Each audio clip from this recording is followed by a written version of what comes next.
गीता में महाभारत के युद्ध के समय भगवान कृष्ण द्वारा दिए गए वो उपदेश हैं जो उन्होंने अर्जुन को दिए थे। इस ग्रंथ में विभिन्न ज्ञान और तत्वों की व्याख्या की गई है, जिनका मुख्य उद्देश्य मनुष्य के धर्म, जीवन और योग्यता की समझ को बढ़ावा देना है। गीता की बातों को जीवन में अपनाने से व्यक्ति को खूब तरक्की मिलती है। गीता एकमात्र ऐसा ग्रंथ है जो मानव को जीने का ढंग सिखाता है। गीता व्यक्ति को धर्म, कर्म और प्रेम का पाठ पढ़ाती है। गीता में बताया गया है कि कभी भी इन दो परिस्थितियों में महत्वपूर्ण निर्णय नहीं लेना चाहिए। गीता में श्री कृष्ण कहते हैं कि कभी भी व्यक्ति को ज्यादा खुश या ज्यादा दुखी होने पर निर्णय नहीं लेना चाहिए, क्योंकि यह दोनों परिस्थितियां आपको सही निर्णय नहीं लेने देती हैं। पहले अपने मन को स्थिर होने दें, उसके बाद ही सोच समझकर कोई निर्णय लें। गीता में लिखा है कि व्यक्ति के जीवन में समस्याएं बिना किसी कारण नहीं आती हैं। समस्याओं का आना इस बात का संकेत है कि हमें अपने जीवन में कुछ ना कुछ बदलने की जरूरत है। श्री कृष्ण के अनुसार अगर आपको कोई मौका दे तो उसे धोखा मत देना, और अगर कोई आपको धोखा देता है तो उसे दोबारा मौका मत देना। गीता में लिखा है कि दो पल के गुस्से से प्यार भरा रिश्ता बिखर जाता है और होश हमेशा वक्त निकलने के बाद ही आता है। गीता के अनुसार किसी भी व्यक्ति को सिर्फ दिखावे के लिए अच्छा नहीं बनना चाहिए, क्योंकि भगवान आपको बाहर से नहीं बल्कि भीतर से भी जानता है। श्री कृष्ण कहते हैं कि अगर आप क्रोध के समय थोड़ा सा धैर्य रख लें तो आप कम से कम 100 दुख भरे दिनों से बच सकते हैं। हर व्यक्ति को क्रोध के समय खुद पर संयम रखना सीखना चाहिए। गीता में श्री कृष्ण ने कहा है कि हार और जीत हमारी सोच पर निर्भर है। मान लिया तो हार, और अगर ठान लिया तो जीत है। मृत्यु के बाद पाप पुण्य कर्मों के अनुसार आत्मा को दंड भोगना पड़ता है, लेकिन गरुड़ पुराण में ऐसी पवित्र चीजों के बारे में बताया गया है जो अगर मृतक के पास हो तो यमराज उसे दंड नहीं देते। गरुड़ पुराण के अनुसार मृत्यु के बाद व्यक्ति द्वारा जीवन काल में किए गए पाप पुण्य का हिसाब होता है। इसके बाद कर्मों के अनुसार ही मृतक की आत्मा को स्वर्ग या नरक में स्थान प्राप्त होता है। गरुड़ पुराण में बताया गया है कि जो व्यक्ति अपने जीवन काल में पुण्य के काम करता है और कभी किसी को दुख नहीं पहुंचाता, ऐसी पुण्यात्माओं को मृत्यु के बाद स्वर्ग में स्थान मिलता है। वहीं पाप करने वाली पापी आत्माओं को नरक में यातनाएं झेलनी पड़ती है। कहा जाता है कि पापी आत्माओं को यमराज कठोर दंड देते हैं। गरुड़ पुराण में मृत्यु के बाद मिलने वाले दंड से बचने के कई उपायों के बारे में बताया गया है।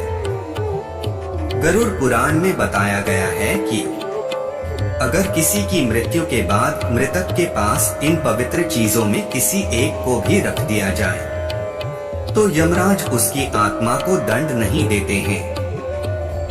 साथ ही ऐसे व्यक्ति की आत्मा को शांति भी मिलती है। जानते हैं इन चीजों के बारे में। गंगा को हिंदू धर्म में मोक्षदायिनी और पापनाशिनी कहा गया है। गरुड़ पुराण के अनुसार किसी मरते हुए व्यक्ति के मुख में गंगाजल डाल दिया जाए तो ऐसे व्यक्ति की आत्मा को यमराज दंड नहीं देते हैं। श्रीमद् भगवद गीता में भगवान कृष्ण ने अर्जुन को मृत्यु और जीवन से जुड़ी कई बातें बताई हैं। गरुड़ पुराण में भी कहा गया है, यदि मृत्यु से ठीक पहले किसी व्यक्ति के अंतिम समय में उसे गीता के श्लोक सुनाया जाए तो मृत्यु के दौरान उसे कष्ट नहीं होता और मृत्यु के बाद उसकी आत्मा को यमराज के दंड का सामना नहीं करना पड़ता। हिंदू धर्म में तुलसी को बहुत पवित्र और पूजनीय पौधा माना गया है। इसलिए तुलसी को हरिप्रिया भी कहा जाता है। गरुड़ पुराण में कहा गया है कि मृत्यु से ठीक पहले व्यक्ति के मुख में तुलसी का पत्ता रख देने से उसे प्राण त्यागने में कष्ट नहीं होता। इसके अलावा गरुड़ पुराण में बताया गया है कि जो व्यक्ति अंतिम समय में ईश्वर का नाम लेते हुए प्राण त्यागता है, उसे भी यमराज के दंड का सामना नहीं करना पड़ता और ऐसे लोगों की आत्मा बैकुंठ धाम पहुंचकर मोक्ष को प्राप्त करती है।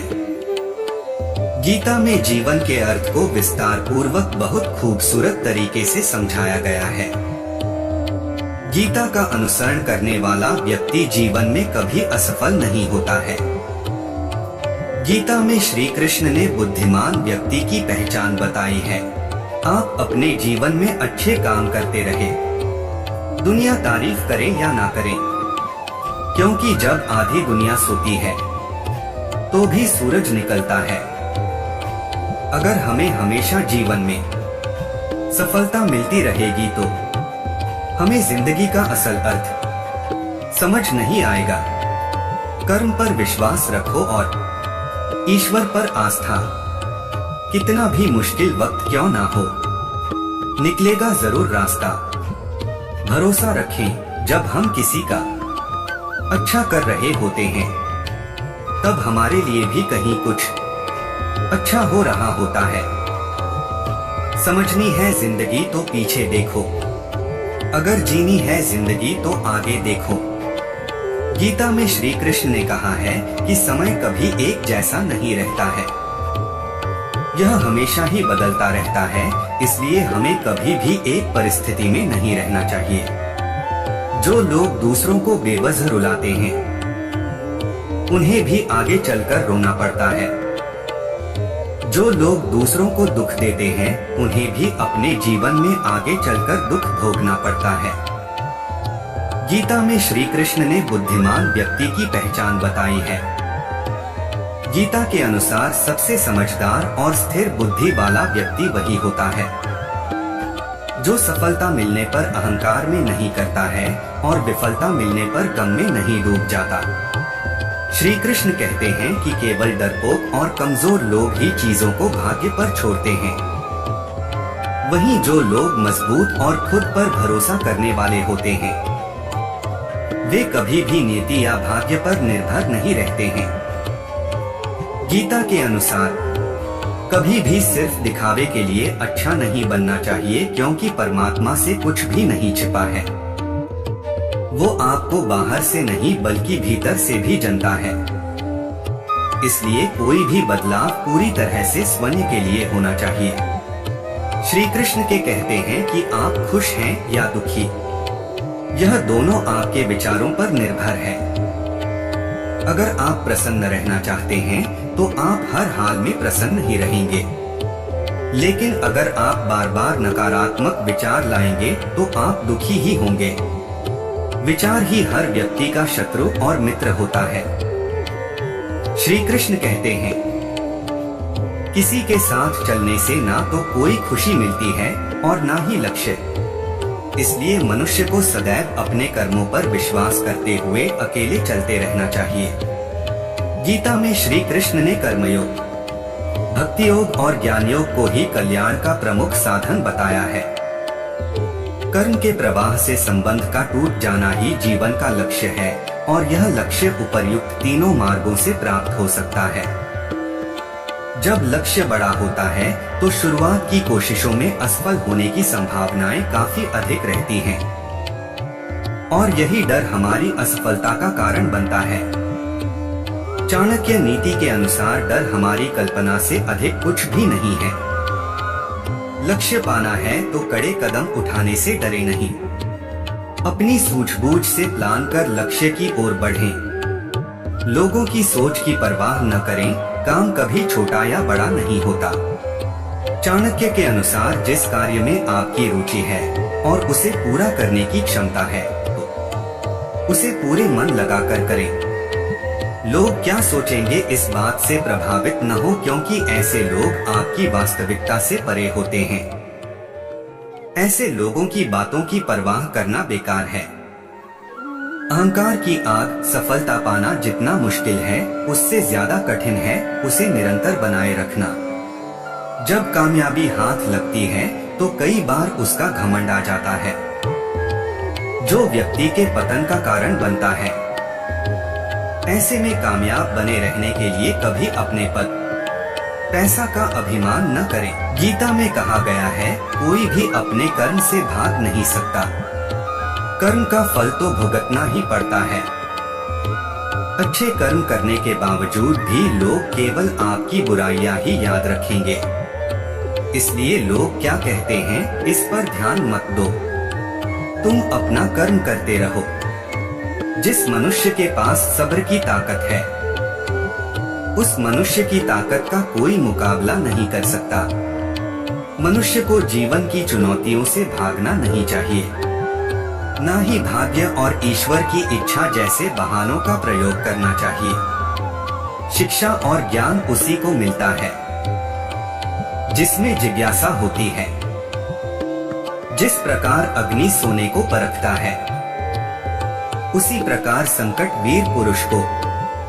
जो व्यवहार आपको दूसरों से पसंद ना हो, ऐसा व्यवहार आप दूसरों के साथ भी ना करें।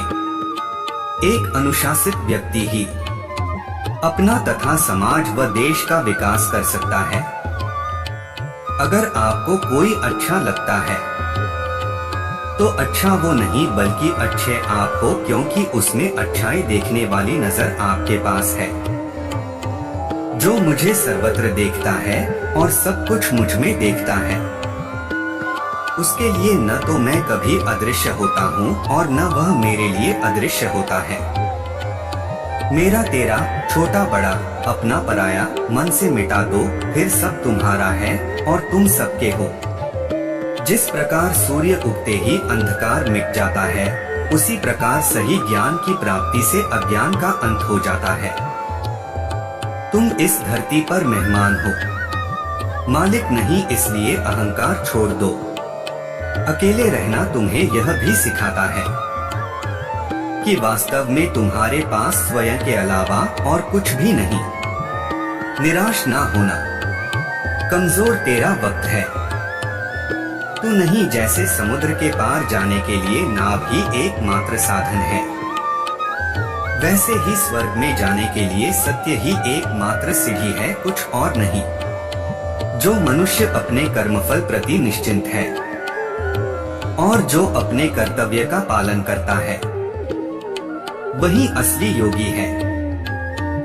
मनुष्य अपने विचारों से ऊंचाइयां में भी हो सकता है और खुद को गिरा भी सकता है, क्योंकि हर व्यक्ति खुद का मित्र भी होता है और शत्रु भी। चुप रहने से बड़ा कोई जवाब नहीं और माफ कर देने से बड़ी कोई सजा नहीं। जीवन में प्रयास सदैव कीजिए, लक्ष्य मिले या अनुभव दोनों ही अमूल्य है। किसी के सुख का कारण बनो भागीदार नहीं और किसी के दुख का भागीदार बनो कारण नहीं। जब लक्ष्यों को पाना मुश्किल हो तो लक्ष्यों को ना बदले, बल्कि अपने प्रयासों में बदलाव करे। अगर इंसान और पतंग ज्यादा हवा में उड़े तो समझ लेना वो कटने वाला है। सब्र और सहनशीलता कोई कमजोरियां नहीं होती हैं। ये वो ताकत है जो सब में नहीं होती है। जीवन में दो ही लोग असफल होते हैं, एक वो जो सोचते हैं लेकिन करते नहीं, दूसरे वो जो करते हैं पर सोचते नहीं। ताकत आवाज में नहीं, अपने विचारों में रखो, क्योंकि फसल बारिश से होती है, बाढ़ से नहीं। देने के लिए दान, लेने के लिए ज्ञान और त्यागने के लिए अभिमान सर्वश्रेष्ठ है। अपने जीवन में कभी शब्दों को कम मत आंकिए, क्योंकि जीवन में एक छोटा सा हाँ और एक छोटा सा ना सब कुछ बदल कर रख देता है। पैसों से मिली खुशी कुछ समय के लिए रहती है, लेकिन अपनों से मिली खुशी जीवन भर साथ रहती है। किरण चाहे सूर्य की हो या फिर आशा की, जीवन के सभी अंधकार मिटा देती है। भरोसा रखना खुद पर। यहाँ तक आए हो तो आगे भी जाओगे। पिता की मौजूदगी सूरज जैसी होती है। सूरज गर्म जरूर होता है, अगर ना हो तो अंधेरा छा जाता है। रिश्तों की कदर भी पैसों की तरह ही करनी चाहिए, क्योंकि दोनों को कमाना मुश्किल है पर गवाना आसान। किसी के दुख में सलाह नहीं, साथ दीजिए। मैं श्रेष्ठ हूँ यह आत्मविश्वास है मेरा, लेकिन मैं ही सबसे श्रेष्ठ हूँ यह अहंकार है मेरा। मन का झुकना बहुत जरूरी है। केवल सर झुकाने से भगवान नहीं मिलते। भाग्य बदल जाता है जब इरादे मजबूत हो, वरना जीवन बीत जाता है। किस्मत को दोष देने में मजाक और पैसा काफी सोच समझकर उड़ाना चाहिए। जब गलत पासवर्ड से एक छोटा सा मोबाइल नहीं खुलता, तो गलत कर्मों से स्वर्ग के दरवाजे कैसे खुलेंगे। जिस प्रकार श्री कृष्णा जी ने अपने ज्ञान से राह भटके अर्जुन को सफलता प्राप्त करवाई थी, उसी प्रकार भगवान श्री कृष्णा आप सभी को अपने जीवन में आगे बढ़ने की राह दिखाए। यह हमारी कामना है। श्री कृष्णा जी के ज्ञान से आपके जिंदगी को रोशनी मिले।